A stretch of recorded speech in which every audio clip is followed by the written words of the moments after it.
So that is our heart, right? That the Lord, would you build your house? Start in our hearts, Lord, build your house. And so last week we looked at Nehemiah, knowing the importance of embracing the right fight. How do we know which thing to engage with? And today, or this week I should say, we want to look at the life of Moses.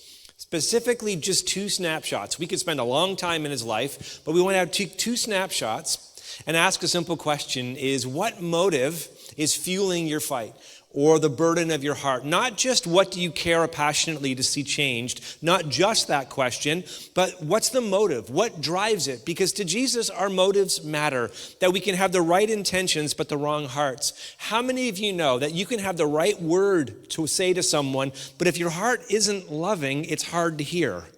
It distorts a little bit. So that's what we want to look a little bit at today. Now, whether you're here or whether you're at home, if you're at home, you can write it in the chat. And if you're here, you can say it kind of quietly under your mask. I want you to finish this sentence. If you know it, I want you to finish this sentence. There are always two sides to... Yeah, there are always two sides to every story. There's always two sides to every story. Now, here's what I want to propose. What if that isn't exactly true? What if it's known but not actually true? What if there aren't just two sides to a story? Yes, there are, but what if there are not only two sides to a story? What if there is a third side that needs to be considered? Exodus chapter 33 is a very famous prayer of Moses. And the context of the prayer is this: that Moses is returning from being in God's presence, so much so that his face literally glows. Like, that's being in God's presence. He's got the 10 Commandments in hand, and as he's coming down the mountain, he sees the children of Israel who are no longer in Egypt, but they're not yet in the promised land, and so they've lost sight of God leading them. They've come through the Red Sea, and you'd think, man, if God does this, then I would never lose sight of him again. But here's what's true of their life, and here's what's true of our life. Whatever current storm we're going through oftentimes blinds us to what God has done. This doesn't make you a bad person. This makes you a human being. And this is what we see here. And so they have gold, and they create this golden calf. Now, the calf, or what they create, isn't as significant. It's the fact is simply that they take what they have and they create something that they want to then worship. And we don't look back and go, man, that's really, really weird. Because once again, we do this all the time. We would rather create things that we can control, therefore we worship them. We don't use the word worship, but that's really what we do, rather than trusting in a God who we can't control. And so this is what we see going on here. And on behalf of the children of Israel, Moses is coming down from the presence of God. He's got the 10 Commandments in his hand, and he sees them worshiping this golden calf that they've created, and his heart is absolutely broken. And here's his prayer in Exodus chapter 33, verse 15. He says, if your presence will not go with me, don't bring me up from here. He cries out, he intercedes before the Lord. Lord, this is a problem. I know this is a problem, but if you're just going to stay up there on that mountain, detached and disconnected, if I can't see, here's the direct translation of this, because oftentimes when we think about God's presence, we can think about a feeling or an emotion or something that we can experience. And yes, it can be all of those things, the weightiness of God, the tangible experience of his presence. Yes, I'm not diminishing that, but here's precisely translated what Moses says. If I can't see your head in front leading, not a step further. If I can't see you leading us, if I can't see you leading me, then I don't want to take another step. That's exactly what he cries. And he cries this prayer, he says this prayer, I should say, for a specific reason.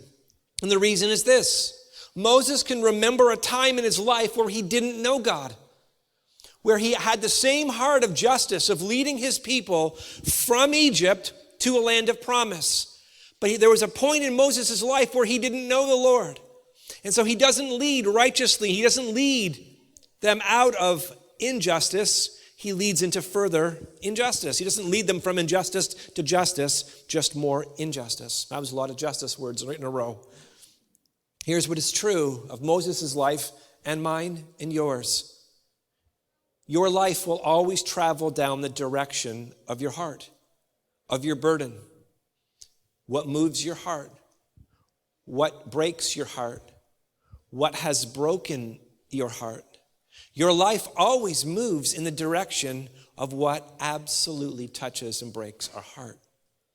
But it doesn't always mean that what is moving our heart is the right motive. So discerning what is driving our burden, determining whether we are living into truth or lies, whether our burden makes the world a better place or a different place, but really just more of the same. We have to look back to an earlier moment in the life of Moses where we see God uses his burden, but his burden is not yet formed by God. You see, Hebrews believed that every single person was valuable. It's called imago Dei. They are created, every person is created in the image and likeness of God. Whether they look like you or don't look like you, whether they're the same gender of you or a different gender from you, whether they believe what you believe or they absolutely believe things that are completely contrary, every single human being is created in the image and likeness of God. This is what the Hebrews believe. Now the Egyptians didn't believe this, which is why they could do what they could do to the children of Israel. See, the Egyptians believed something different, which is simply this, that people were not intrinsically valuable, that people were just merely functional. And Moses was born Hebrew, but if you know his story, he was raised Egyptian. And so for Moses, he's got these conflicting worlds on the inside of him, these worldviews, these belief systems. And here's what it says in Exodus chapter 2. It says, one day, everyone say one day.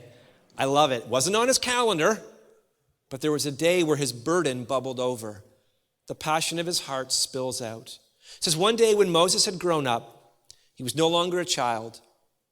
He went out to his people, the Hebrews, and he looked on their burdens. And he saw an Egyptian beating a Hebrew, one of his people. And he looked this way and that. Pause. How many of you know that when you look this way and that, you're about to do something that you shouldn't do? Like a little kid, right? Like looking, that's what's going on here. You look this way and that.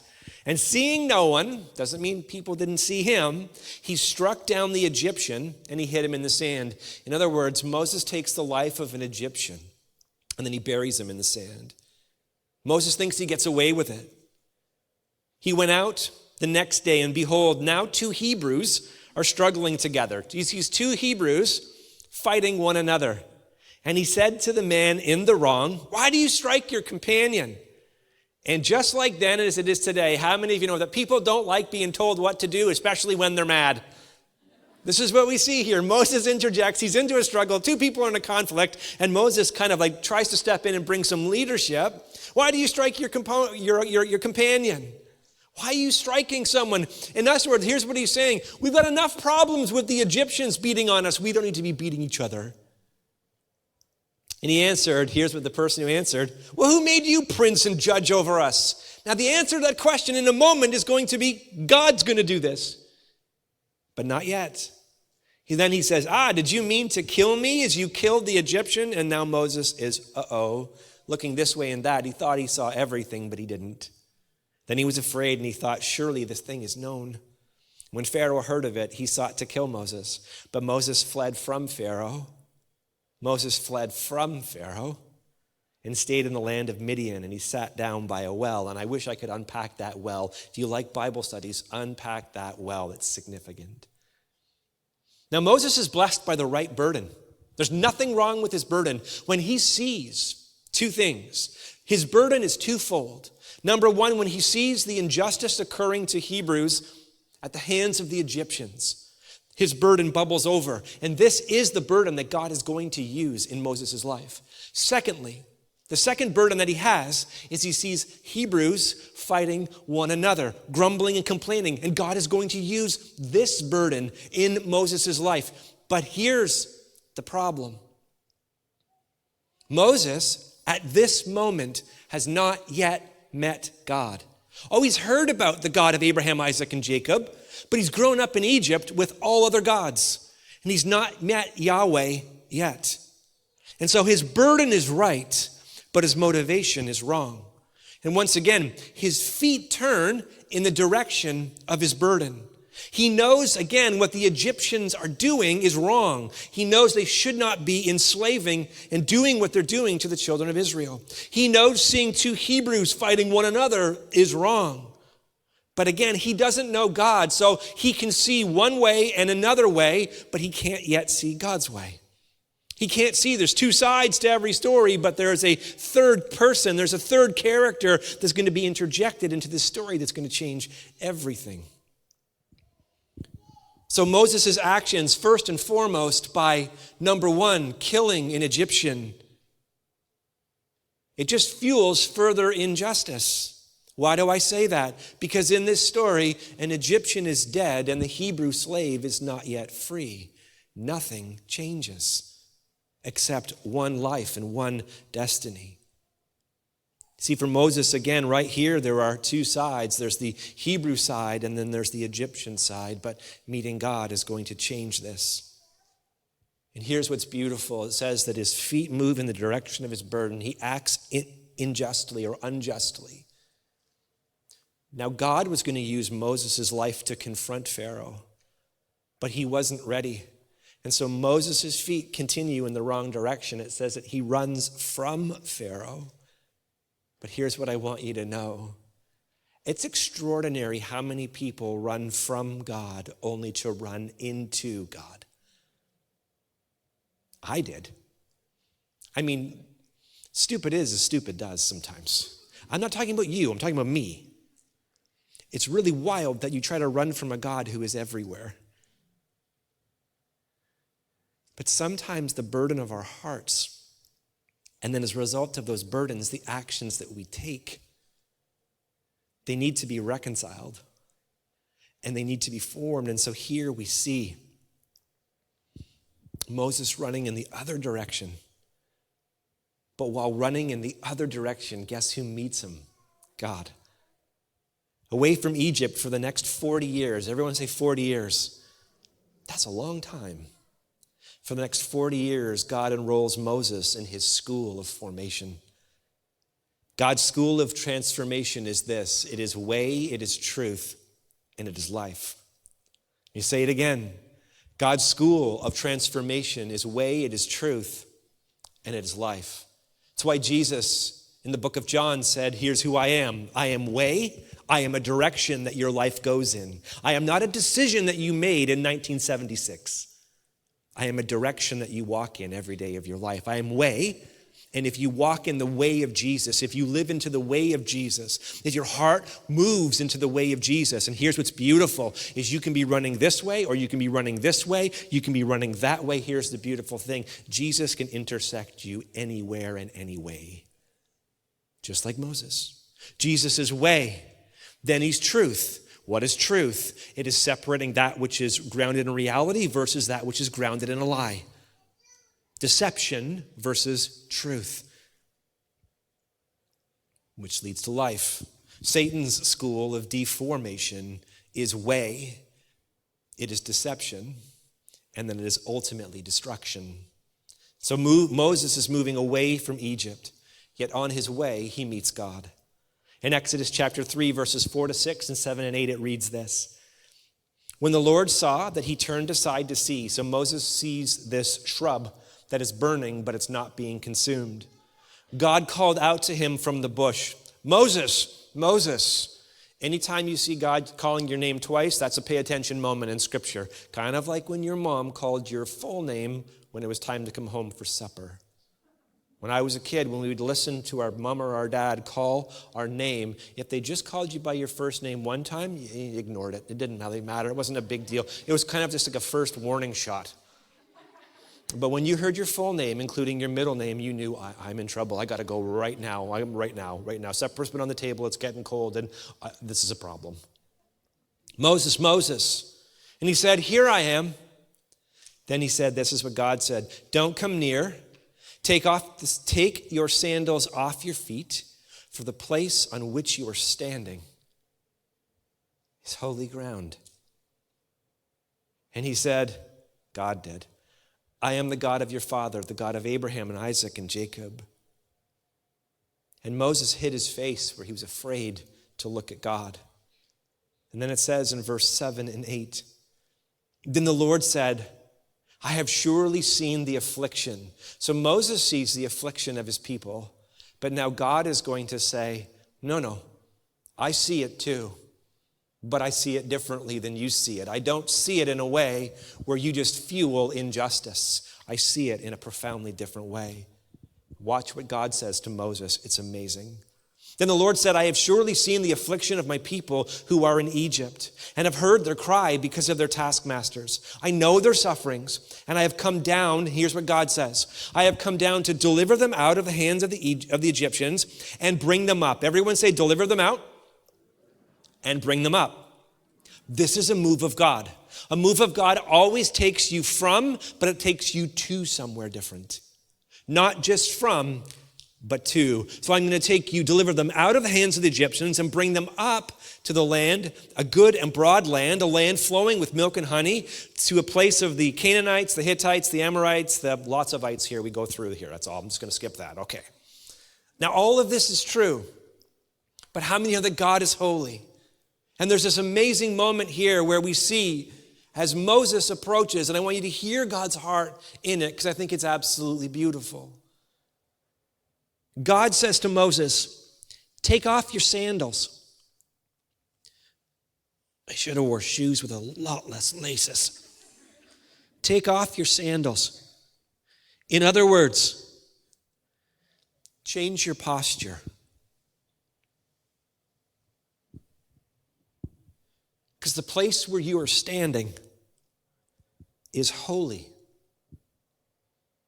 Now, all that separated Moses from the dirt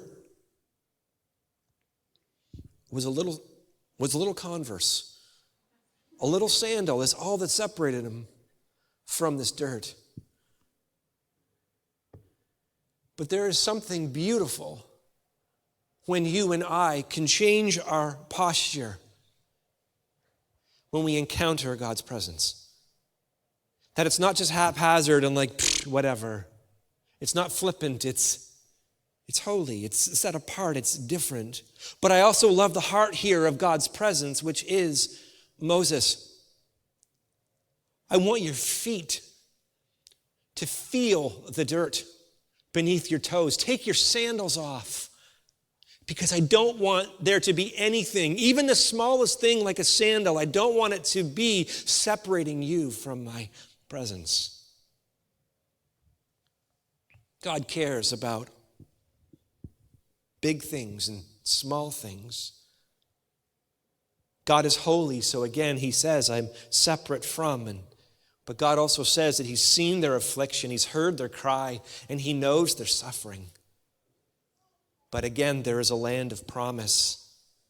But the journey to the promised land for them and for us is going to be a battle, not of what moves your heart. It's going to be a battle between when your heart is moved. Which direction do you move? Do you move in the way of truth that leads to life? Or do I move in the way of deception that ultimately leads to destruction? See, each obedient step is going to bring them one step closer, and each disobedient step leads them into greater wandering. And here's what is critical to know. The enemy, our spiritual enemy, he will seldom block your burden. Your burden isn't holy. Your burden is human. When you look at the world and you say, it should not be this way. Why is it this way? Why is it so broken? Why does it do this? When you look at the church and you say, it shouldn't be this way. Why is it broken? That burden is beautiful. It's an extraordinary thing. But that burden, either in the hands of God or the hands of the enemy, can accomplish different things.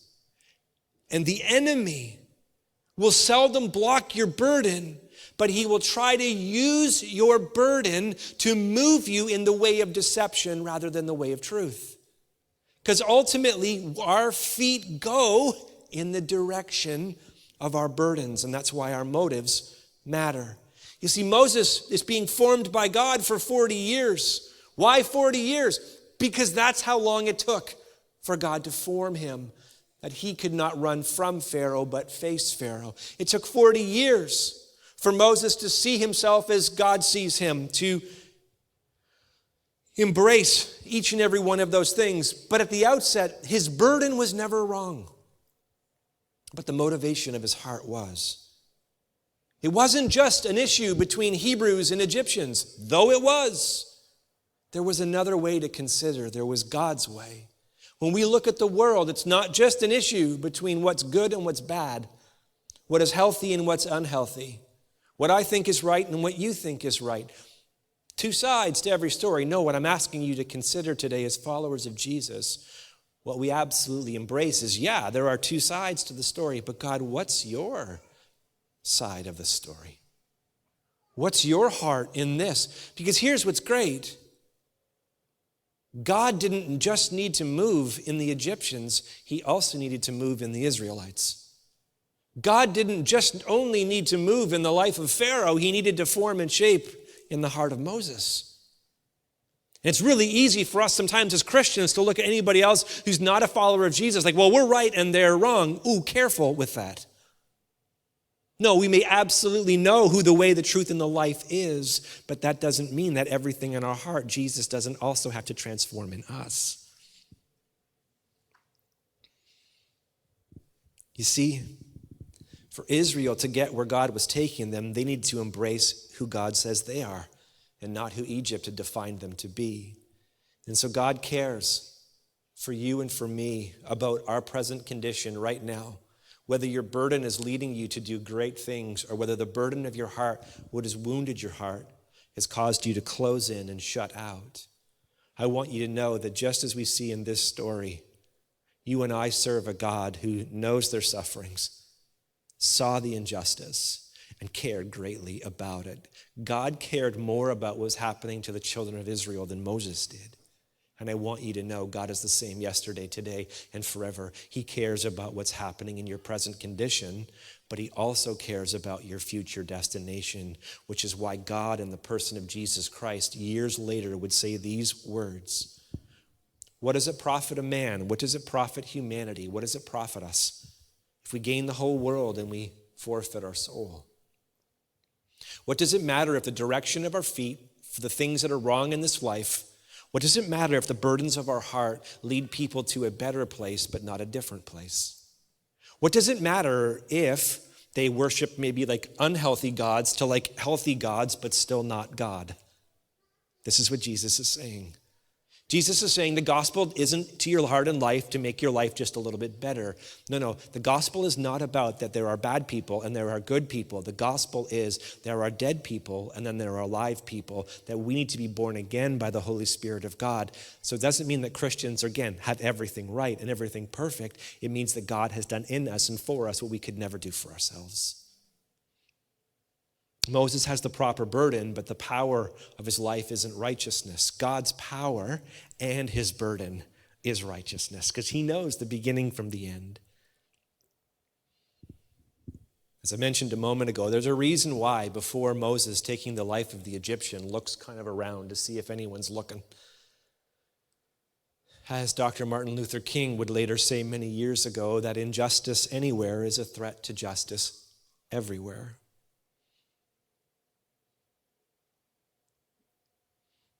That in my life I have learned, just like you probably have, that there's no right way to do the wrong thing. It takes God 40 years for Moses to relearn seeing Egypt and Pharaoh and the children of Israel. But the only way that he can do it is to keep saying, I'm right here. Here I am. I love how Jackie Hill Perry says this. The ground on which Moses stood on that day where he met God was called holy, not because the dirt was divine. There was nothing special about the dirt, but because the presence of God sanctified it and set it apart from all other ground. So hear this with both ears in your heart, in your whole heart. Wherever God is fundamentally different than wherever God isn't. And so what Jesus is driving at, hell is not only a destination, it is a direction. Because what it is It is the actual place where God's presence has never been, nor will ever be. And wherever God is fundamentally different from wherever God isn't. This is why Moses, when he sees injustice and he acts unjustly, there's nothing wrong with the burden of his heart. But we see when he meets God, he realizes, oh, this is not just an issue between Hebrews and Egyptians. There aren't just two sides to this story, though there are. There's a third side that I need to consider, which is why we see Moses, our opening story, he's coming down the mountain. And what does a transformed Moses say? If your presence will not go with me, don't bring us up from here. If I can't see where you're leading, not one step further. Freedom is not as simple as my way or your way. There's a third way, and that is God's way, which alone has the power to transform all our ways. God may not need to change your burden, but he may need to transform what you believe or what you hold as true. Life Center, we have different spiritual gifts, natural abilities, acquired skills, life experiences. This makes us unique and different. But we all are living a life with a singular decision. That is, which way are our feet moving? In the direction of our burden towards and with God, or away from God? And you may be saying, well, I'm just neutral. There is no neutrality. There is no neutrality. I'm not saying that you're moving in against God, but when we choose self over surrendering to a work of the Spirit, we are choosing a way that leads to destruction. Oh, what could be different in the church? Oh, what could be different in our lives if we as a church would once again pray, if your presence doesn't go with us, not one step further. What could be different? What could be different in your life? What could be different in mine? What could be different in churches? If once again we had a revival and an awakening, Lord, if your presence and power does not transform us, not one step further. Here's what I know. We need teenagers. We need teenagers learning not only left and right. We need teenagers learning that there is a third way, which is God's way. We need 20s and 30s learning that the way of Jesus is not only looking at oppression and oppressor, though that is significant and vital. It is also considering the way of the only one who can truly set both of us free. We need those in their 40s and over to say yes. To saying, God, would you lead us in a different way? Because as Canadians, if we only keep living in, there's two sides to every story, we're going to destroy each other. We need to learn that there is a different way and that there's a different story that should make a Jesus-sized difference in all of our hearts and lives. We need teenagers not becoming more religious. We need teenagers following in the formation way of Jesus. We need 20s and 30s following in this formative way of Jesus. And we need those over 40 following in this way of Jesus. Don't just tell me about your decision in 1964 where you made a decision to follow Jesus. I'm grateful for it. But what about today? What about the last season? Are we continuing to follow Jesus? Don't tell me as a teenager that when you were seven, you were baptized. Which direction are your feet following? What is forming how you think and feel about the world in which you live? All I know is Life Center. We need every single one of us in this fight. We don't got to be fighting one another anymore. What could be if we had hearts for God's presence and we united against a common enemy, and our common enemy is not any one of us. It is the one who turns our feet from truth to deception. This and he alone is our common enemy. If your presence will not go with me, don't bring us up from here.